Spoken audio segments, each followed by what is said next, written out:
Another story I heard about myself. This one happened in high school.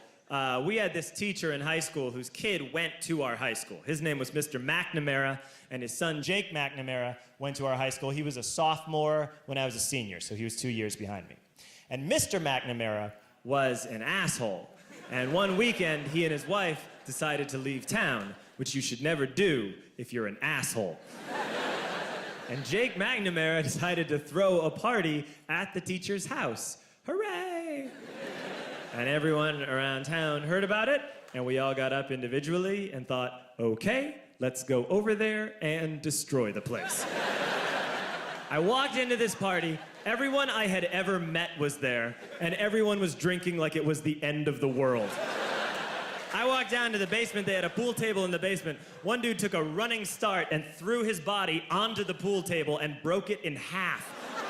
Another kid found out which room was Mr. McNamara's and went upstairs and took a shit on his computer. I'm standing in the basement and I'm holding a red cup. You've seen movies. And I'm standing there and I'm holding a red cup and I'm starting to black out. And I guess someone said like, something police. And in a brilliant moment of word association, I yelled, "Fuck the police! Fuck the police!" And everyone else joined in.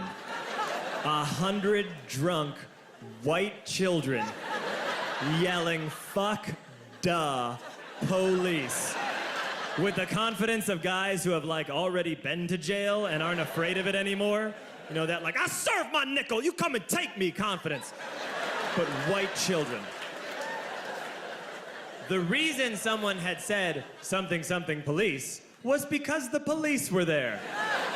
So a Chicago police officer walked down the stairs and got to the bottom in the basement and looked out over a sea of drunk toddlers yelling, "Fuck the police," in his face.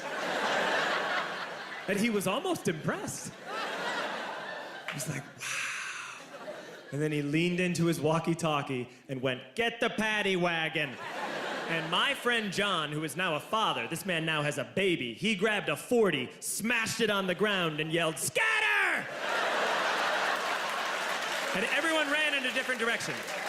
We all ran in different directions. It was like that scene in Ratatouille when the humans come in the kitchen and all the rats go in different ways. We all ran in different directions. I ran into the laundry room and I jumped up on the washing machine and I crawled out through a window into the backyard, and now I'm running through the backyard and there was this big chain link fence and I thought, I've never climbed a fence that high before. And then I woke up at home.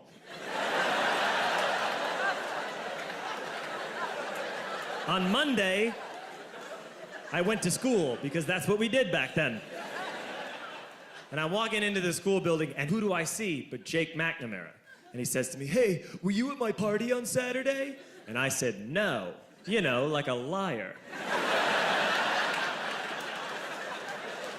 And he said, "Things got really out of hand. Someone broke the pool table. Someone took a shit on my dad's computer. But the worst thing," he says, "the worst thing is that someone stole these old antique photos of my grandmother, and my parents are freaking out about it." And I had that thought that only blackout drunks and Steve Urkel can have.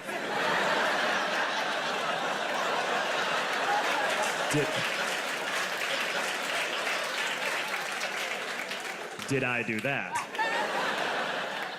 I figured, no, I wouldn't have done that. But I was never sure until 2 years later. Relax.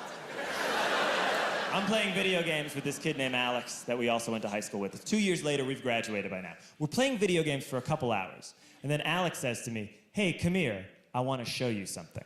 And he takes me into his bedroom. And then he takes me into a side room off of his bedroom. Never a good thing to have. And he shows me a tiny room that is covered wall to wall in stolen antique photos from different people's parties over the years.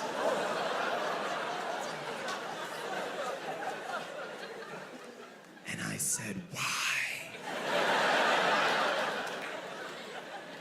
Why do you do this?" And Alex said, "Because it's the one thing you can't replace."